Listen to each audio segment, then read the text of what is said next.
Okay, so let me pick up from where I left off last time. I was talking about the concrete case of matrix models and how one can arrive at a dual for the one Hermitian matrix model.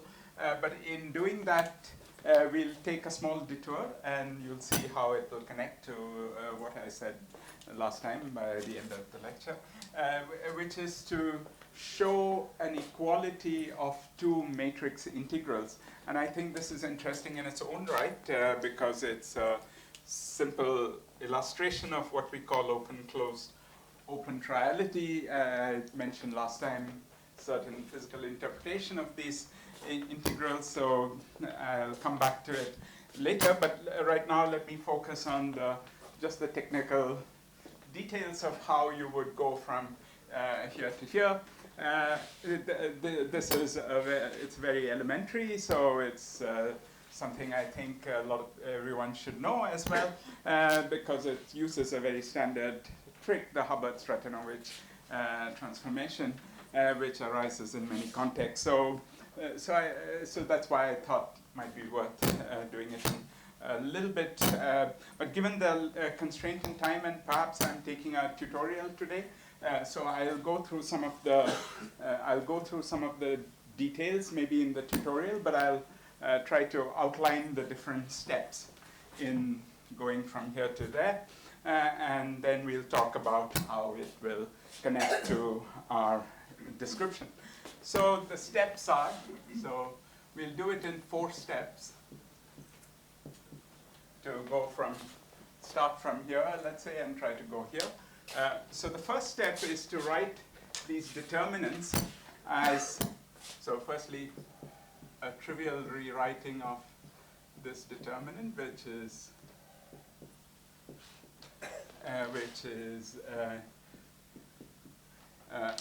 in terms of this matrix X.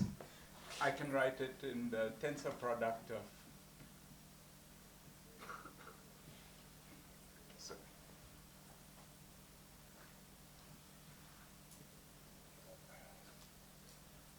So this product I can just, because X is diagonal, I can essentially write it in this way, which is just, and then the main trick is to rewrite determinants in terms of fermionic integrals.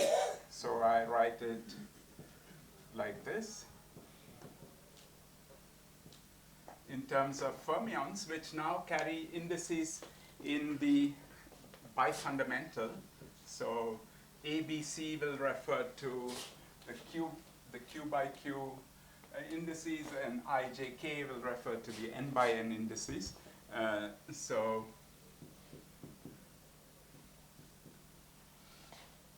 And I have just e to the psi dagger, IA, and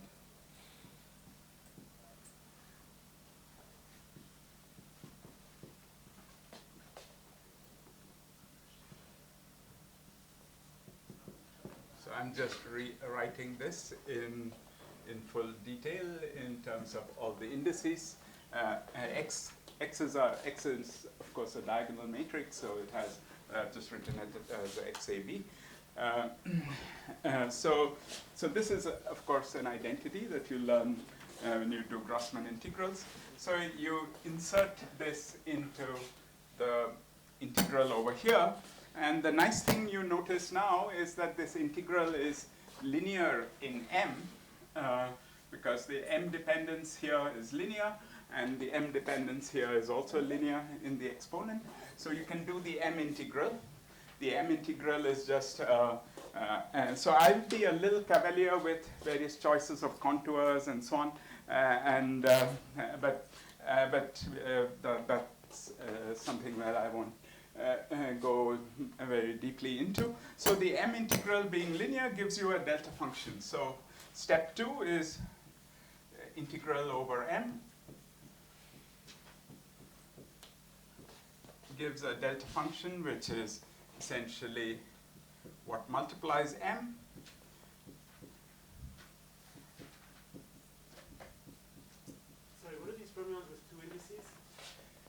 So these are in the bifundamental. So they have one index in the n. I goes from 1 to n, and a goes from 1 to q. Because that's what this determinant, you can rewrite it. If needed in the tutorial, we can go through it all in more detail. But so you get a delta function. So you do the integral over m. So I plug that in over here. Like I said, I won't go through it and really just outline the steps. But hopefully you can see. So now you've done the m integral. You have the k integral, which you can now do because you get a delta function of k. So doing the k integral gives you basically, and it leaves you with an integral only over the fermions. And you get something like the potential term is now a function of psi dagger. When I write psi dagger, I mean the indices are contracted in such a way that there's only, in this case, ij index left over. So it's basically this bilinear that's appearing over here, plus the term in the exponent, which is essentially psi dagger up.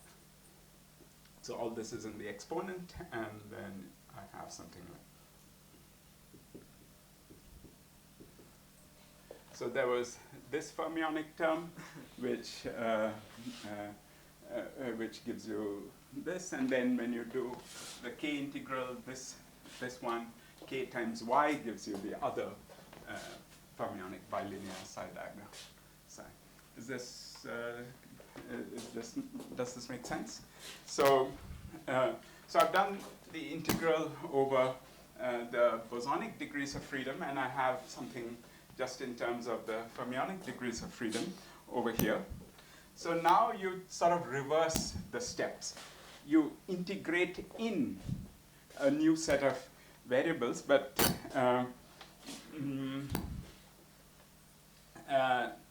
before that you need to use, so this was one, you have to use a small identity, which is that if I consider trace of psi dagger to the k, so I imagine this potential to be expanded in a power series, and there'll be terms, these to various powers. So this is equal to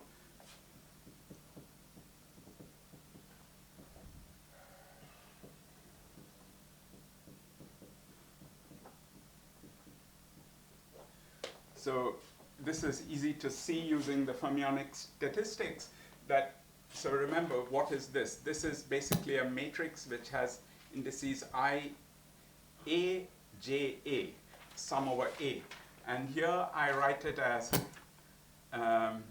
so here it's a trace over the Q by Q, and it's again, but now, so the indices that are summed over are first the n by n indices. So there is, so essentially, if you wish, let me write it over here. So this is the IA, IB indices, whereas here it was something like IA, JB, SJA, and a sum over A.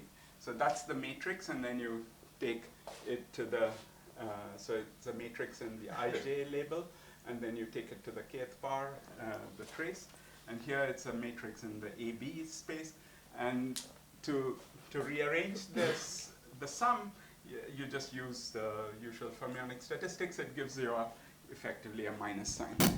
So this is sometimes called a color flavor transformation in the, I think, in some of the quantum chaos literature. So it's a simple manipulation, but if you use that, and now you reverse the steps. You go backwards, but now in terms of the k, the q integral, so you integrate in AAB with a delta function by basically integrating in this identity that I just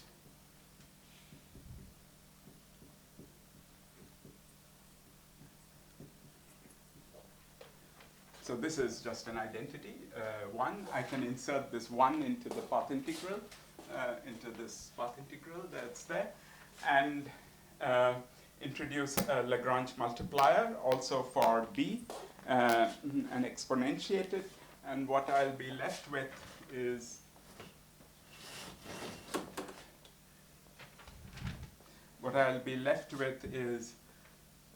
that my original path integral is now 1 over some normalization factor, which I'm not keeping track of. So here I introduce this into the path integral, and I integrate in BAB as the Lagrange multiplier for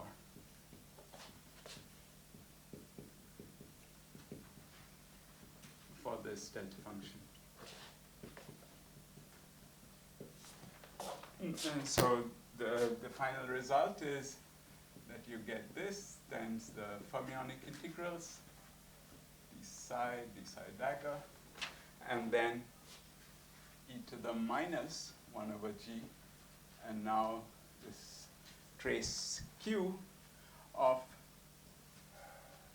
v of a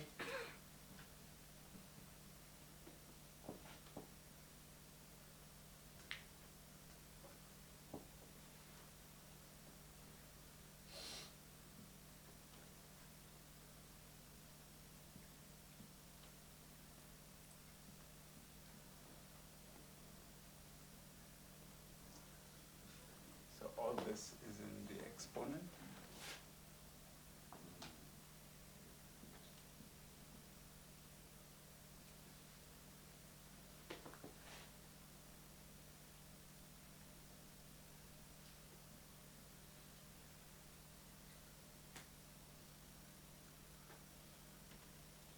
So you see this last term is basically the exponentiation of this delta function. So that's what the B integral was giving you. But since there is a delta function, wherever the fermion bilinears appear, I can replace them by A. So that's what I've done here. And in this term, x psi dagger psi, I've replaced it by AX, because that's the way in which the index contractions appear. And then there is this y term, which is this term. So hopefully you see that all the terms that I had over here are there now in this integral, which I have rewritten by integrating in these 2 sets of bosonic fields, which, if you will, you can think of this language. And now the final step, this was step 3. The final step is integrate out again the fermions.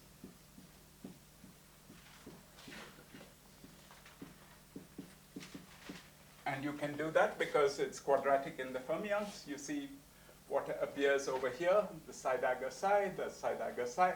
So what appears over here is something just very similar to what we had in the first step. So what you get is, and there's a minus sign that comes, but from the corresponding. So you have these q by q. These are all now q by q matrices.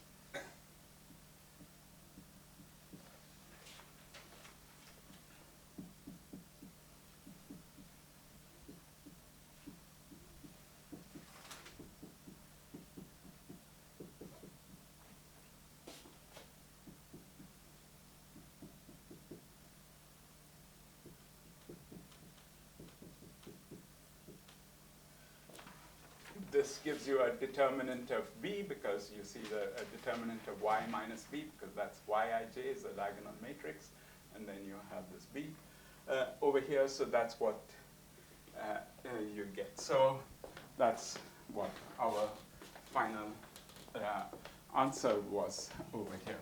So I know this might have been a little fast for some of you who haven't seen this sort of trick before, but we can go over the steps in the tutorial. It's a very useful trick. It's used in condensed matter, StatMech, everywhere. So it's good to sort of see it explicitly. So in any case, any quick questions? Yes. Just one. Yeah. When you replace a delta function by an integral over an exponential, I understand that you integrate over some imaginary contours. Parallel to the imaginary contour? Yeah. Does this put a constraint on the matrices A and B? Yeah, so I'm assuming that you can rotate contours in such a way that you don't go through any singularities and there are no these things. But yeah, I think in some of the cases people have actually looked carefully at it, and there are probably some extra phases that come in and so on. But yeah, I don't want to dwell on that. Yeah. Can you say once what is the structure in the third step? Let's say trace n psi dagger. So this is when I write psi dagger. I mean, in this particular case, it's one in which I've summed over the Q indices. So that's A, and there's I and J as the free labels. So it's a matrix. Psi dagger, ij is the free index, and then you treat it as a matrix, n by n matrix, and raise it to the kth power, and take the trace. In the end, the left and the right index will be left over, and that's what is meant by the trace. Yeah, it's a matrix ij, so I take k of them, and then I take the trace. Yeah, so I use the usual product multiplication. That's what, if you trace through all the indices, you'll see that it all works. But I don't want to do index chasing right now. But as I said, yeah, you should think of this physically in this language, and one of the nice things, I think, which I want, again, maybe if there's interest in the tutorial, I can mention it, but this process actually is graph dual. I think I mentioned this last time, and that I think, so it's not so much these manipulations that are important, but what they signify. They signify, I think, at some level, a duality between two different open string pictures. They signify at some Feynman diagram level a sort of an exchange of graphs with the dual graphs, and so on. But we'll maybe dwell on that later. Let me come back to why this equality is useful for what. I mean, this doesn't look very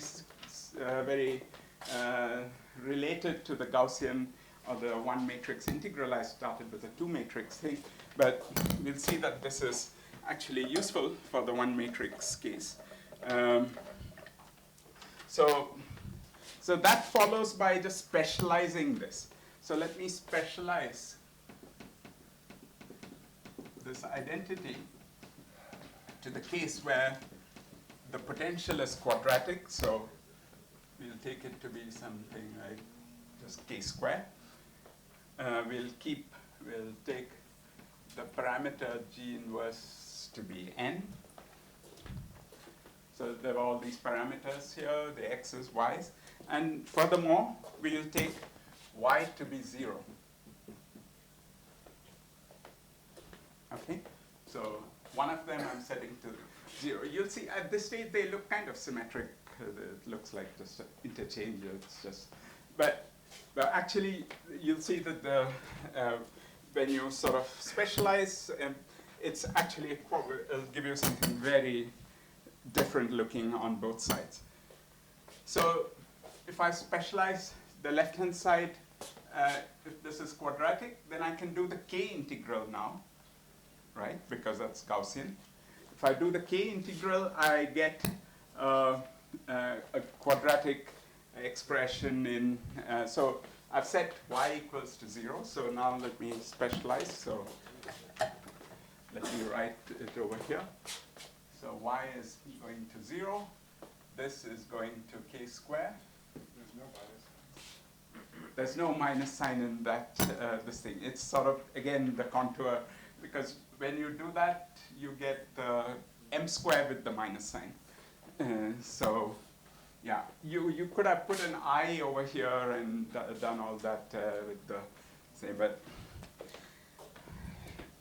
so. Could you please lower the mic a bit? Sorry. Lower the mic a bit. Oh. As soon as they take off your this,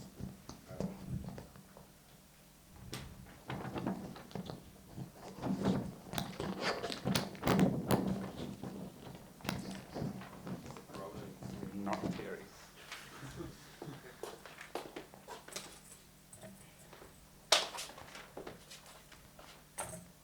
So, and we put G inverse equals to N. So this is the specialization we are doing on the left-hand side. So what you get, you do the K integral. That gives you, and then I'll divide both sides, you'll see very soon. I'll divide both sides by determinant of x to the n.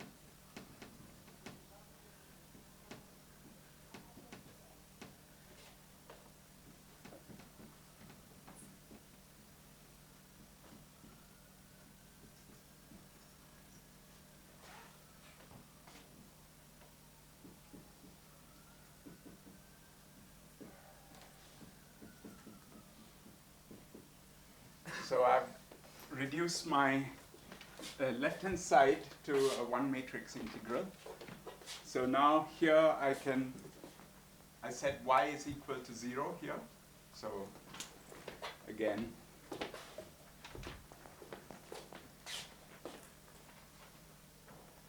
this term goes away.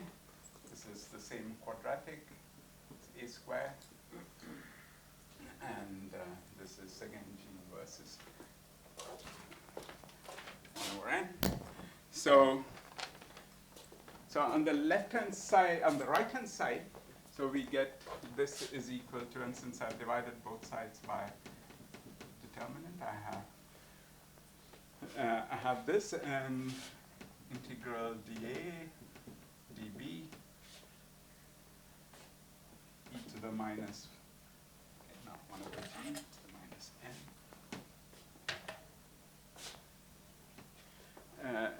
times trace of a square plus a times b minus x, and then just determinant of b, and there's some sign, but it's essentially determinant of b to the n from here. So there's maybe some minus signs. So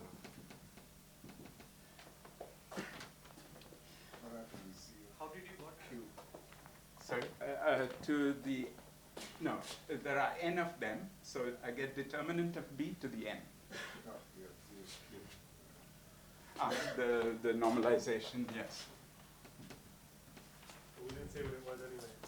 Yeah, it's some number 1 over 2 pi to the q square or something. It's just what you get when you, in the Gaussian case, it's very simple because it's just what you get when you set all the sources to 0. Yeah. How you got the date x to the power n, which term? This one, because all the y's are 0, so it's just determinant. That is okay, but in the front. Oh, I just divided both sides for the next step. I mean, I just divided both sides by determinant of x to the n. So the left-hand side, I claim, is the generating functional that I wrote down last time for the one matrix integral. Because you see, I can write determinant of xa minus m product a equals to 1 to q as e to the sum a equals to 1 to q trace of log of 1 minus m over xa, and then times determinant of x to the n. That's why this determinant of x to the n. I can rewrite it like this, and then I can expand the log, and I can rewrite this as therefore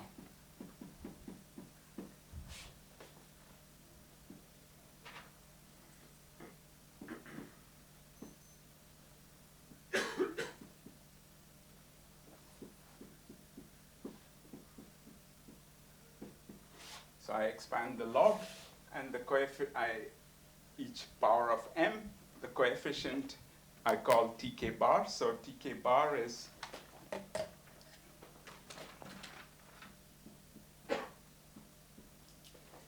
basically 1 over n times 1 over k trace of x to the minus k, because it's basically the sum over the inverse powers of x's. So I can write it as trace x to the minus k. So this is just the generating function. So this determinant, if I put it in over here, you see I just get, I get in the exponent the generating function of the Gaussian correlators, and this determinant of x to the n just was there so that it cancels off this term over here. So that's the left-hand side. So that means, so LHS is equal to basically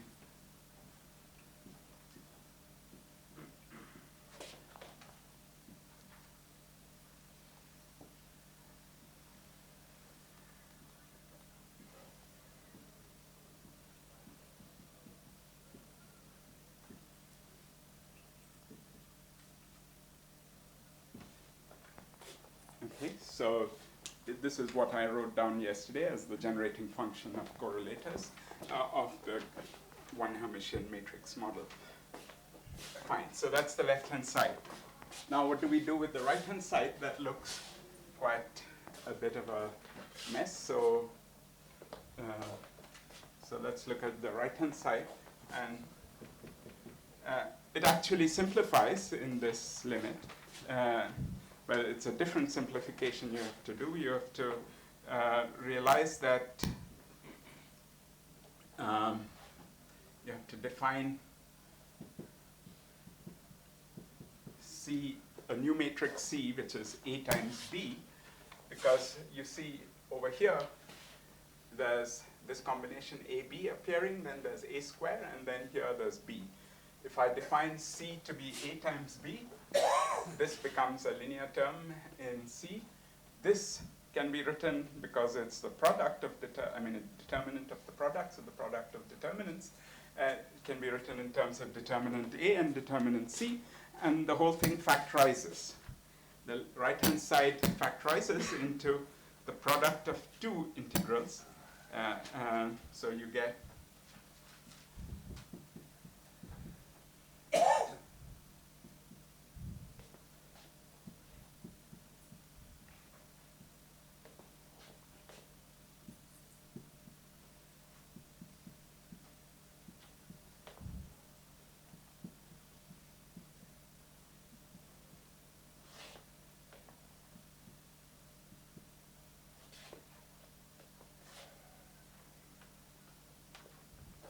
so this is the AX term, and then you get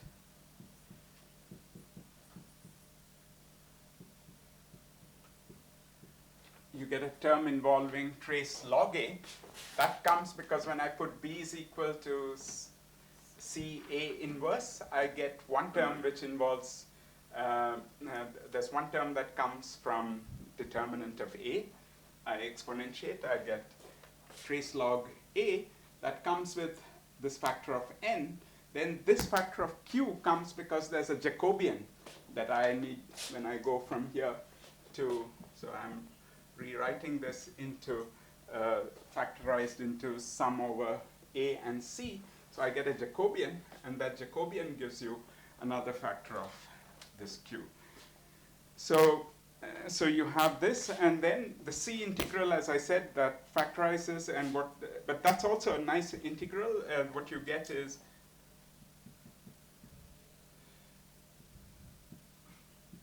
I'll just write it in the following way.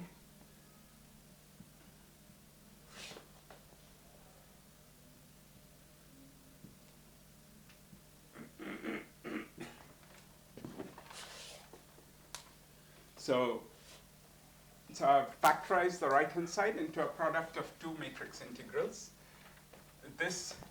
These may look a little unfamiliar, but they're actually well-studied matrix integral. This is something called the Penner matrix integral.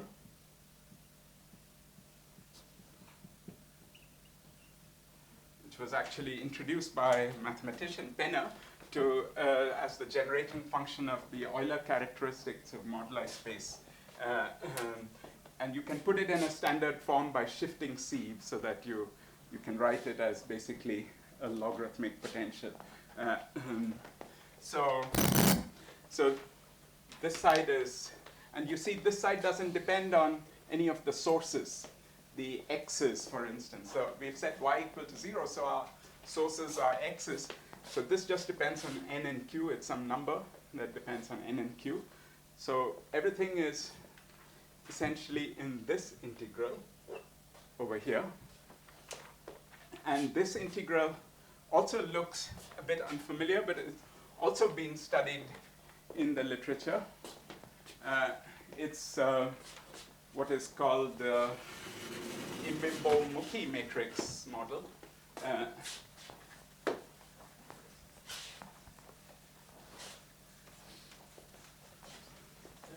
When you raise a to the exponential, you get some contribution from its commutation with x. Sorry, where?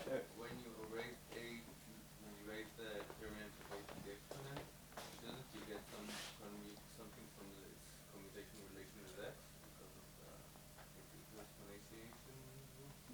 No, just determinant of x is e to the trace log x. I'm Right. sorry, maybe I'm. But the exponent of the product of exponents is equal to the. No, never mind. That's Yeah. Anyway, yeah, you can think of it as in the diagonal form, and so that's a general identity. Determinant of x is e to the trace log x. That's true.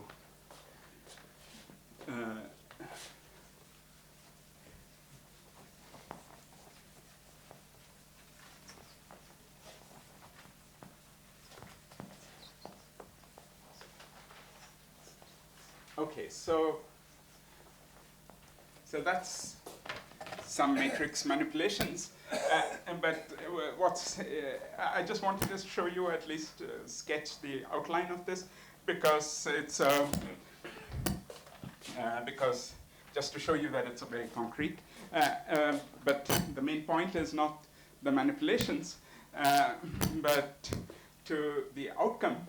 The outcome is, so the right-hand side.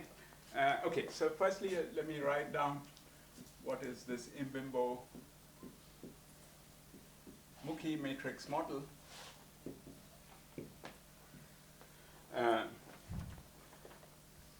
So this is actually a special case of the Imbimbo-Mukhi matrix model, which is defined in terms of two sets of sources. And let me write that.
so I've written this matrix model, this general matrix model, which appeared in the mid-90s.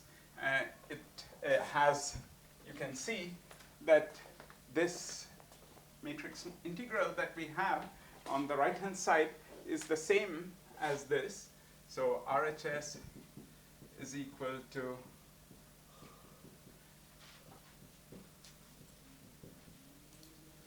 with only the T2 not equal to 0, the momentum, so this quadratic piece is not equal to 0, and this will be very significant that it's only this particular piece that's, which is ultimately due to the fact that we are perturbing around a Gaussian, as we saw.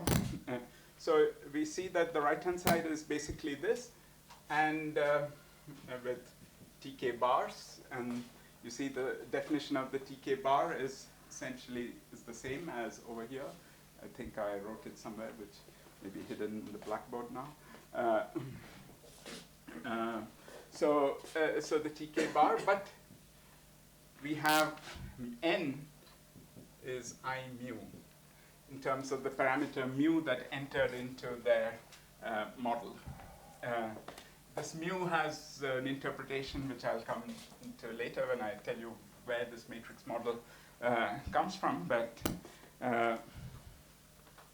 so it's exactly on the nose with all the factors and everything, this determinant of x, which we needed to, this is essentially this, I mean, all the x-dependent factors and so on.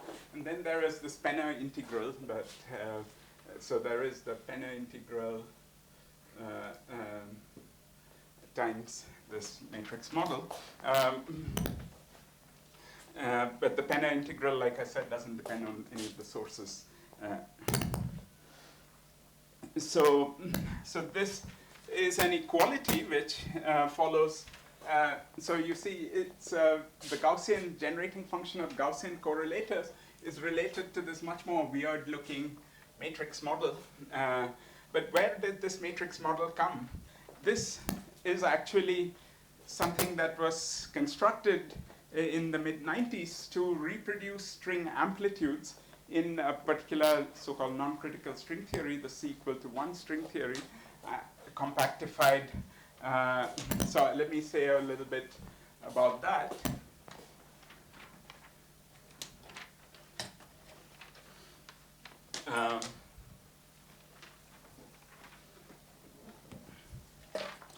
So what does this matrix model capture?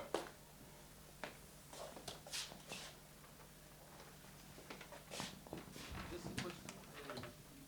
You're saying that the numbers of the Penner integral are Euler numbers of some geometric space?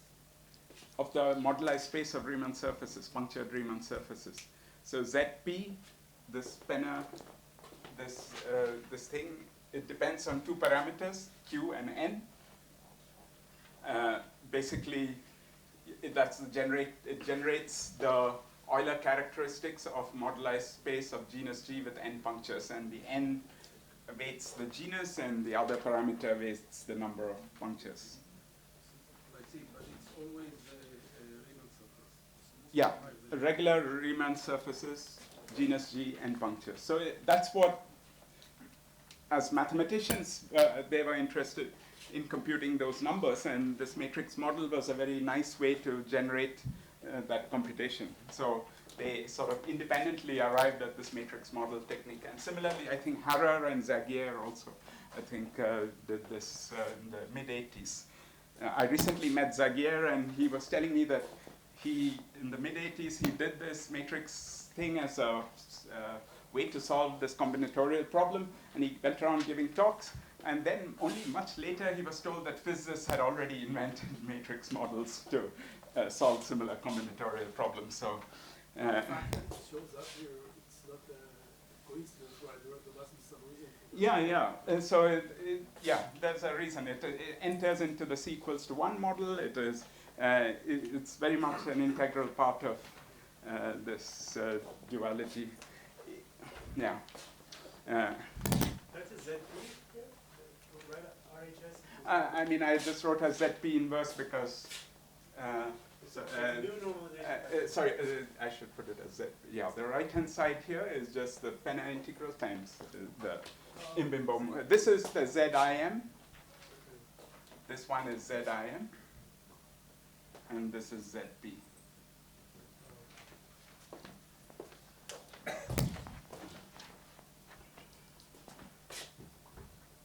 Okay, so there is, again, I won't, there's some parts which I'll have to do storytelling, which is this is about the sequels to one theory, which ultimately will only be a crutch in what I have to say.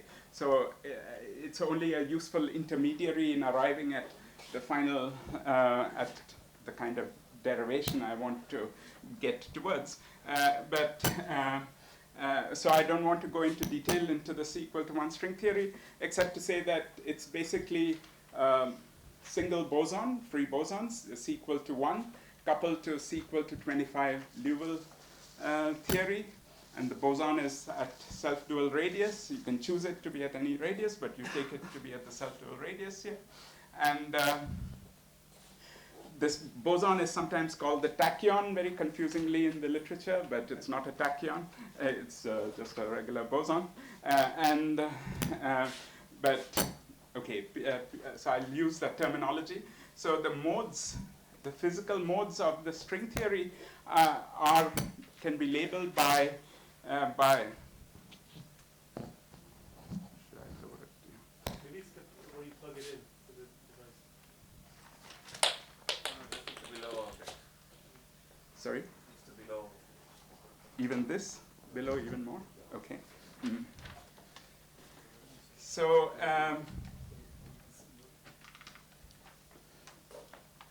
so the sequel to one string has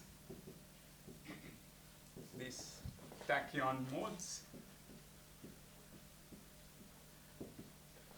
So at self-dual radius, tachyon modes Tn, where n is a positive or negative integer. You can consider the amplitudes of these modes in this theory. Those are the string correlators, so you can consider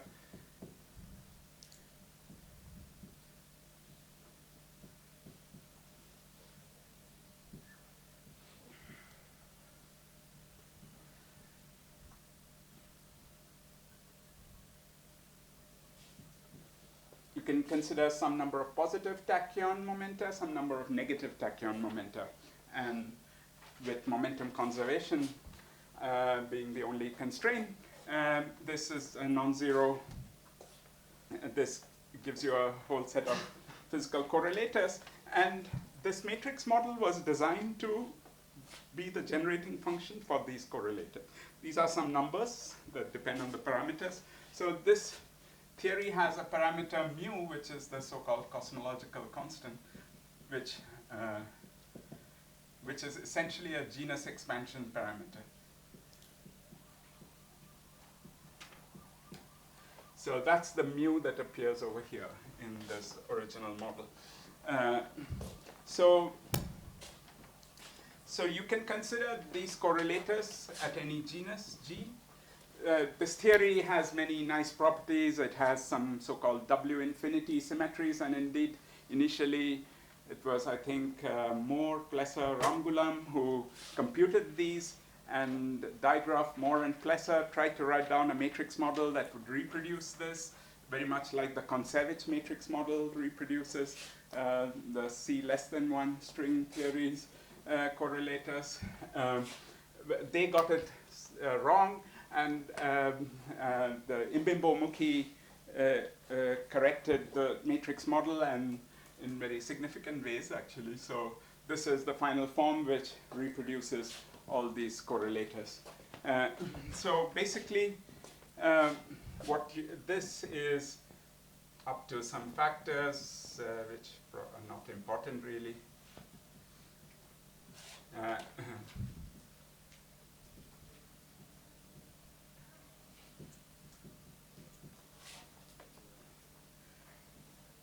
how do I get these correlators? Basically the t's and the t bars are the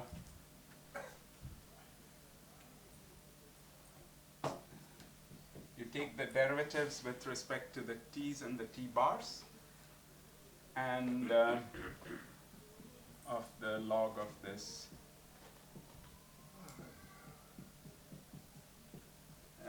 partition function. That's the generating function of these.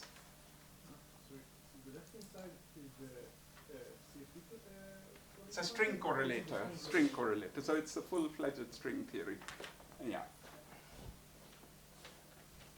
So you can do this at any genus. So you have to pick out the genus G piece, which you do from the cosmological constant. So you have this whole thing. So you see the upshot of this is that this is equal to the Gaussian correlators, basically.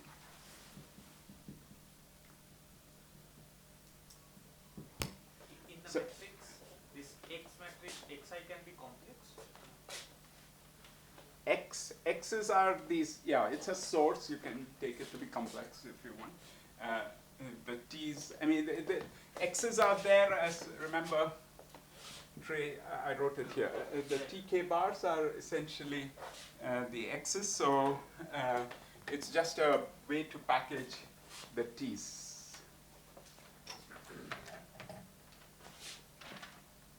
So, so the upshot of this equality of the left-hand side being equal to the right-hand side is basically that the generating function.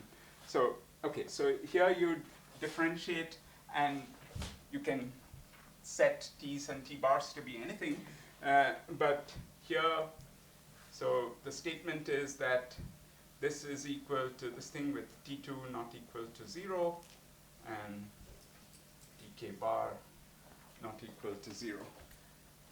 So here, if you set, say, Tk is equal to T2 delta k comma 2,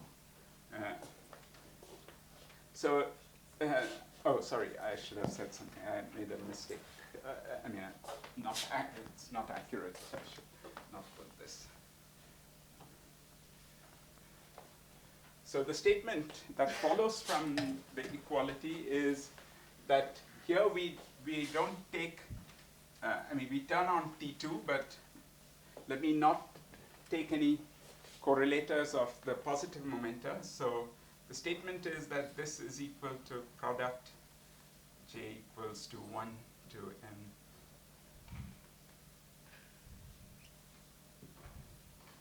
In the presence of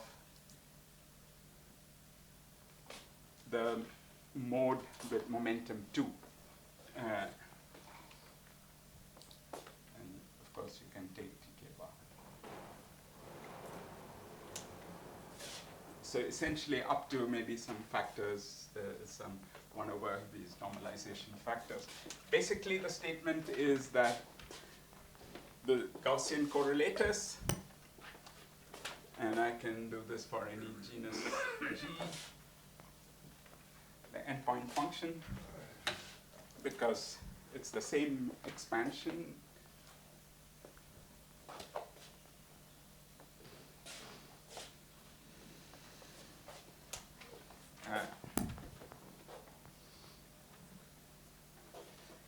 And so,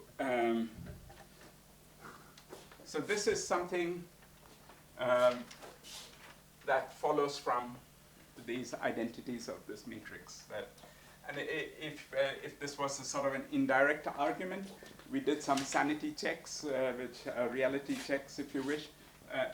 In fact, there's a calculation I did when I was a graduate student, which at that time I didn't realize the significance. I mean, I didn't understand that when we were working on the master field, and I had computed the 1-point function, n equals to 1, but to all genus of the Gaussian correlator, and I'd noticed that it's the same as the c equals to 1 string amplitude with -1 tachyon and with this mode turned on. And with Sunil Mukhi, we had done this calculation, but we didn't publish it. I didn't know what the meaning of it was, but now we see the more general setting, this equality, and it's true not only for one point function, it's true for any point function, it's true for all genus, and so Apart from mathematical effect, is there something can be said? exactly. So right now I've just showed you through some indirect chain of arguments an equality between two sets of correlators. I'm not satisfied with that. My whole purpose is to understand why the two are equal. And that's what I mean by a derivation. And this is what I will now, for the remaining part of this lecture, try to sketch a bit. And why it's, So I'll give you some level of an answer to that.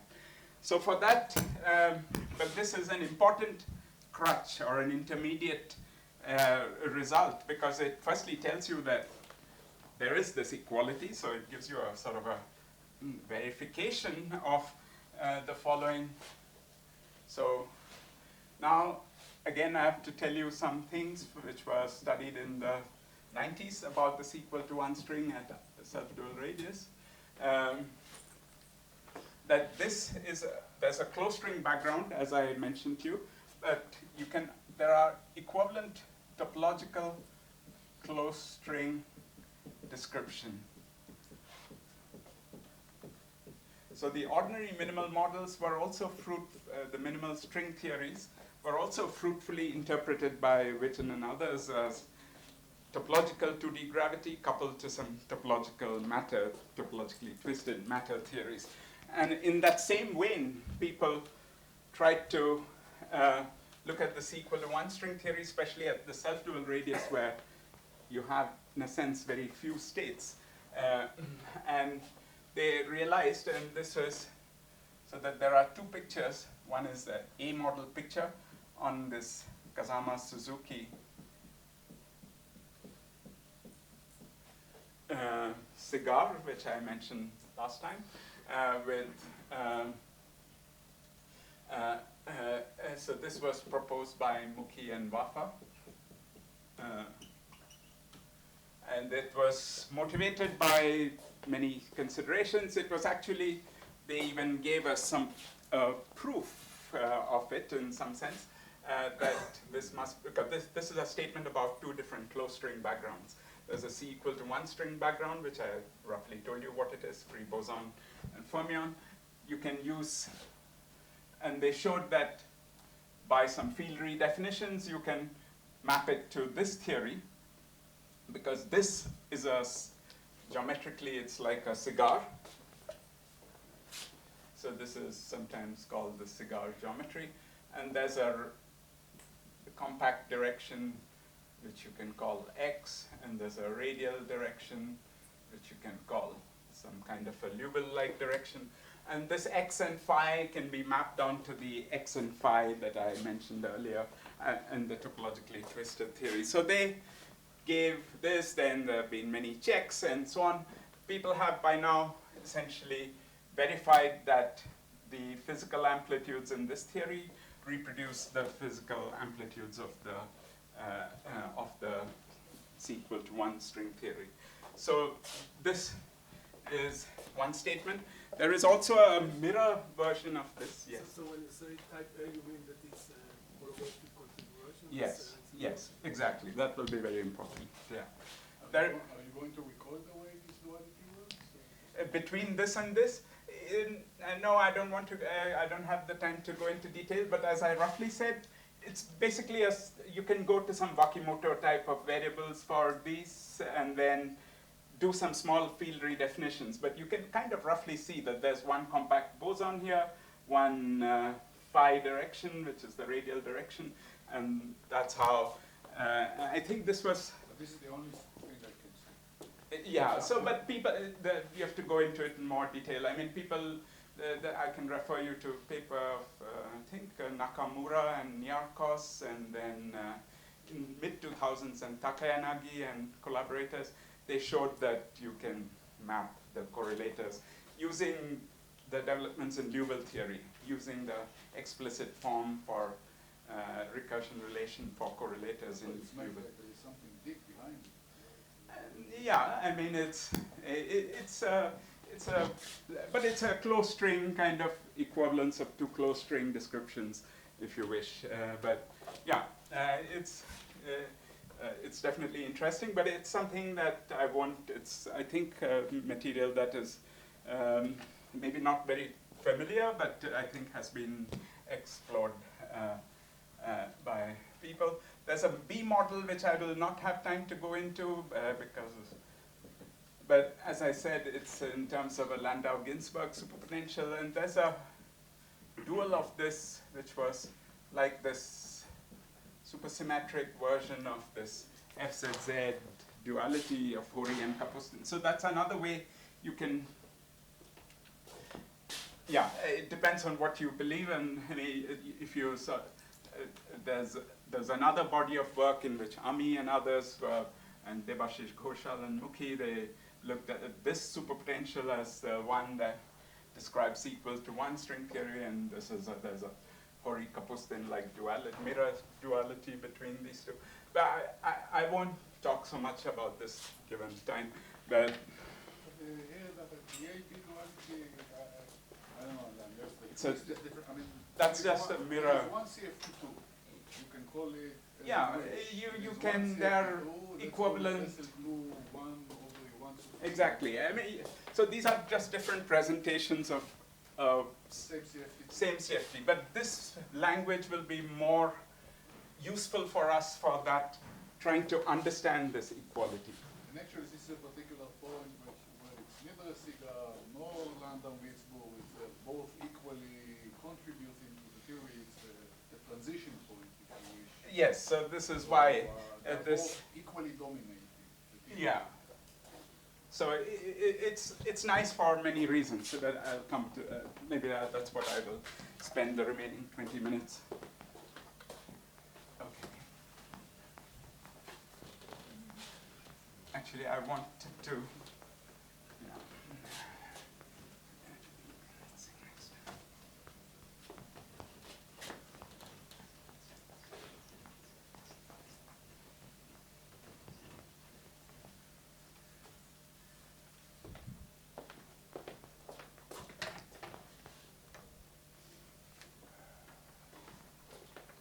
So what is this Kazama-Suzuki model? So this is n equals to 1 worldsheet CFT, and this is a Kazama-Suzuki observation that it also has n equals to 2 supersymmetry, but can define it as an SL2R supersymmetric SL2R level 1 Weizmann-Witten theory, which now SL2R level K, the supersymmetric one, is really the bosonic SL2R level K plus 2 plus 3 fermions, 3 free fermions. And then there's the U1. So I just want to just now just give you the central charge. Is just one free boson plus one fermion. So your kind of coset, when you take a coset, you essentially see that this is central charge C equals to 3 half. This also is C equals to 3 half. So when you take the coset in the supersymmetric theory, effectively the central charge of this is the same as the central charge of the SL2R theory at level K plus 2. This is for general K, and this is 3 times K plus 2 by K. And in our case, when K is equal to 1, the C is 9. And this is, as I said, the critical C for A model. But it's the very natural one for the topologically twisted theories, the same as that of a Calabi-Yau 3-4. So, so these tachyon, roughly speaking, these tachyon correlators with momentum minus k, or with any k actually. One can write it in terms of some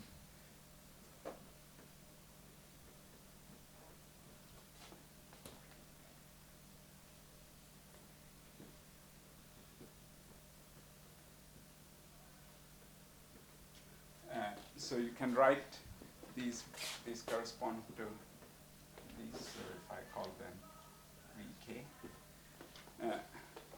So these are vertex operators in the SL2R mod U1 theory. And you can have k positive or negative here. So these are the, this is the dictionary between the tachyons I mentioned and the states of this theory.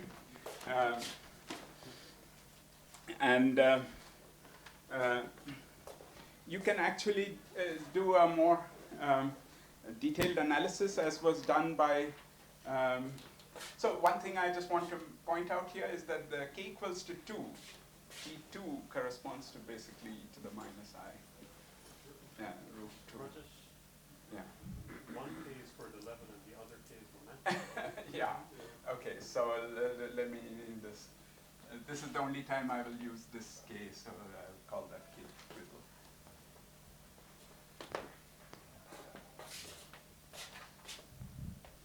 So, In the vertex operator, the K absolute value is also this is this momentum k, same. Oh, okay. So it's all, these are k tilde. Yeah, I just introduced this. I'm only interested in the k tilde equals to 1k, so that it's just temporarily there, but k is momentum. This is the sequence to one string language that we use below. This is, if you wish, in terms of the cigar fields, if you write in terms of. This is a supersymmetric cigar, so I don't understand. You can effectively reduce it because it's a topologically twisted theory. You can effectively reduce it to a bosonic. Yeah, it's a twisted theory. Yeah, so that's why it's a model twist.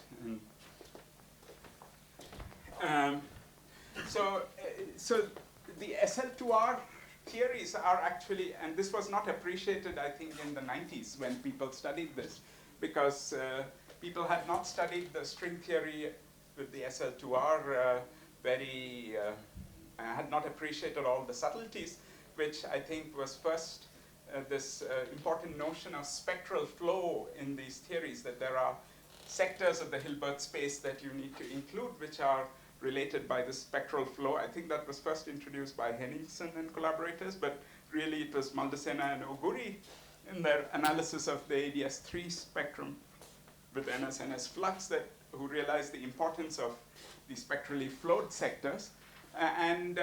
So an analysis of the cohomology was carried out in mid-2000s in the light of this theory.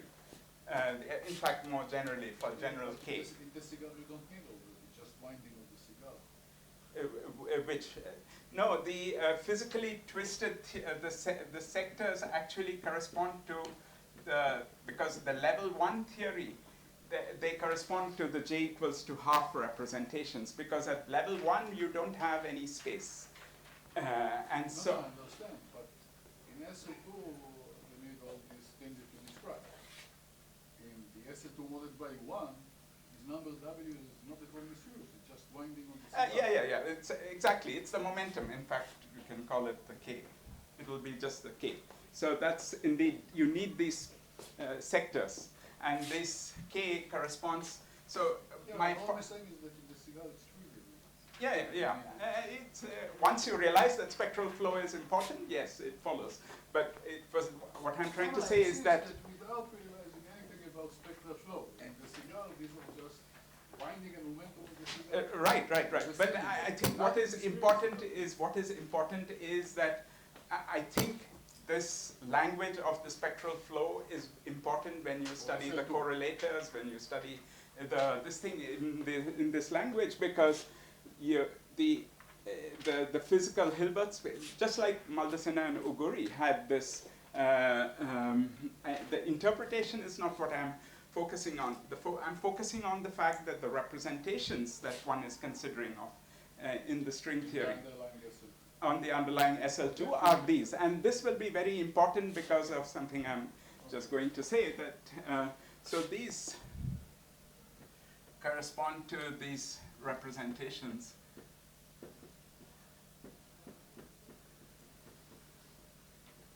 So I didn't explain to you what this is, but this is this parameter called spectral flow, which is effectively an automorphism of the SL2R you can do to kind of,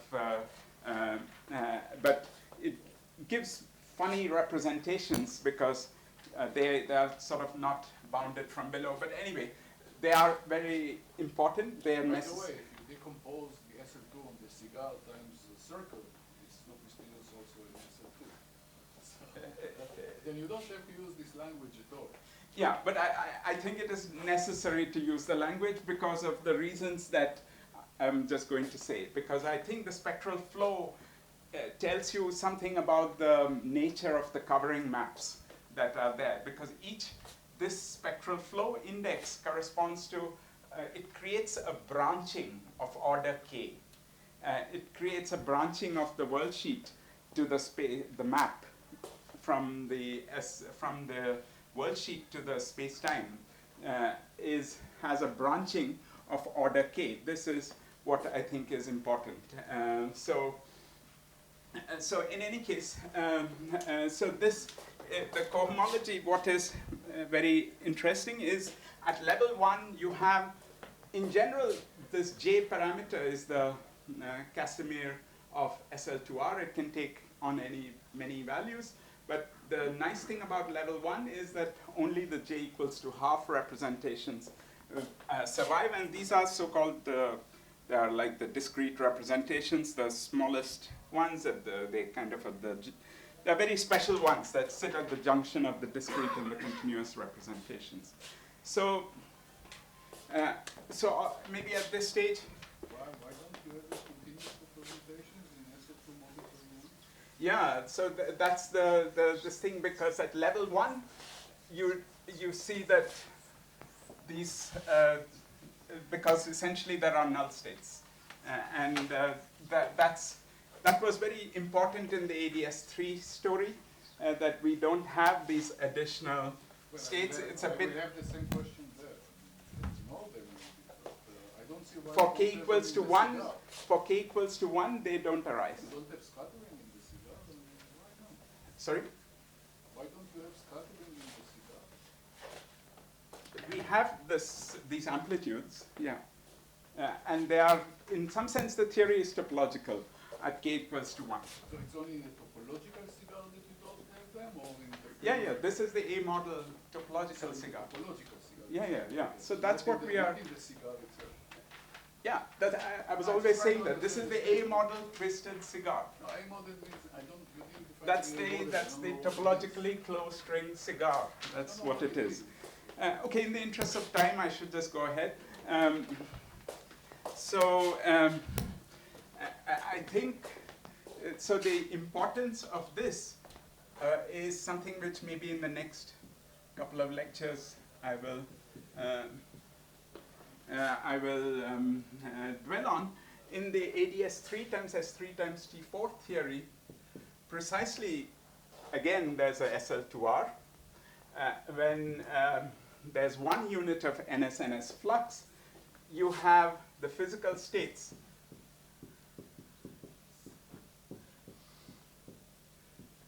are precisely, again, the ones which correspond to these representations. You make a big jump. I'm making a statement. I'm just saying that this is well established by now. It is a statement that with Lawrence Eberhardt and Matthias Gabadiel we have established in the last several years, and them and their collaborators. So these are the physical states in this k equals to 1 theory, and which you see are the same ones that appear over here. And the importance of these representations is the fact that that these create a branching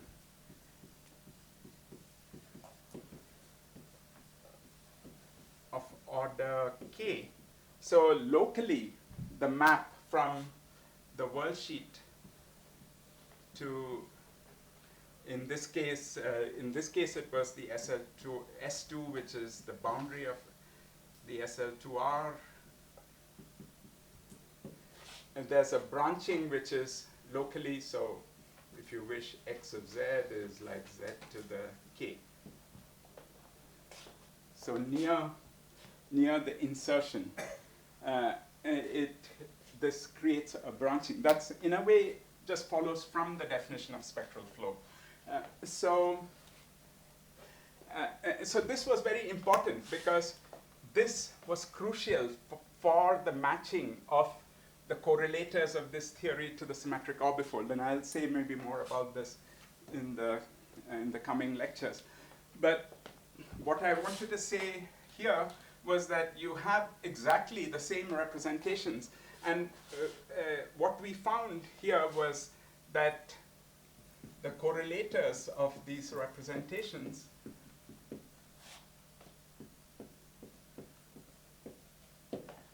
have delta function support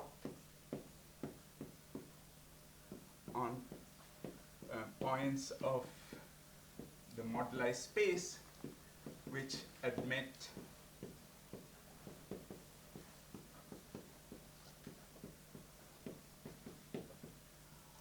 holomorphic maps to S2 with branching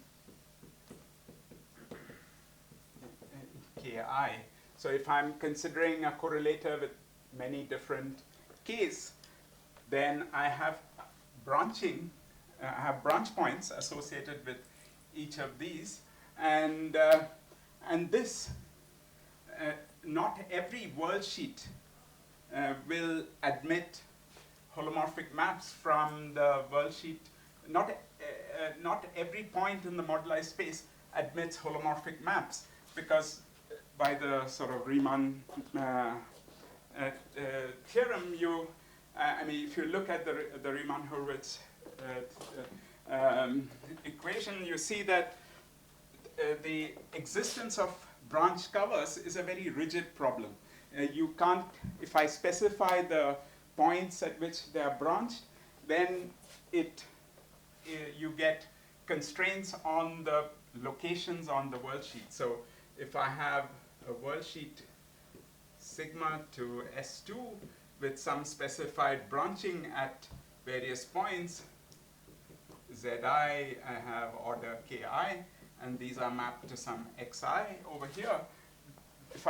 This is an overdetermined problem once I have more than 3 points. 3 points I can map to 0, 1, infinity, but otherwise it's an overdetermined problem. So you get this. So the nice thing about these correlators was that the ward identities of the SL2R theory at level 1 admit solutions which correspond to this delta function support. That's the very non-trivial thing that we established in the papers with Lawrence and others. But on the left it's a topological thing, so we'll discuss it. Doesn't matter. So you discuss it doesn't matter. But on the right-hand side, you have superstring theorem, this background. So what do you it doesn't matter. As I said, it doesn't matter, because you can look at the correlators of these it's just the ward identities of SL2R level 1 that enter. Does it describe the whole theory or just some topological segment? The ward identities know only about the SL2R at level 1. So you just use those ward identities in the spectrally flowed sector. You will do ADS3 times T3, we know what maybe we can have this discussion separately. So the point is that the same representations appear over here, and you're computing the correlators in this theory, and the same localization will occur here. And next time I'll try to tell you why that's very natural from the matrix model point of view. I hoped to do that this time, but we couldn't, and that will sort of motivate why there is this match between the matrix model correlators. But I guess I have this thing. I mentioned that there's a equality at all genus of the matrix model correlators with the string correlators of this theory. So that equality is true. I mean, we demonstrated it using the C equals to 1 intermediate step. Now I want to show you I want to explain why that is true. And one ingredient is the fact that in this representation, it's these representations of SL2R that enter, and they have this very interesting sort of delta function support, which is, I think, very non-trivial, very unusual, but it's exactly what is needed for the matrix model correlators. And for that, I have to tell you one fun fact about matrix model correlators. Next time, I think it's a very not very well appreciated fact about the relation of correlators in a matrix model and holomorphic maps of this kind, but that we'll wait till next time. Thank you.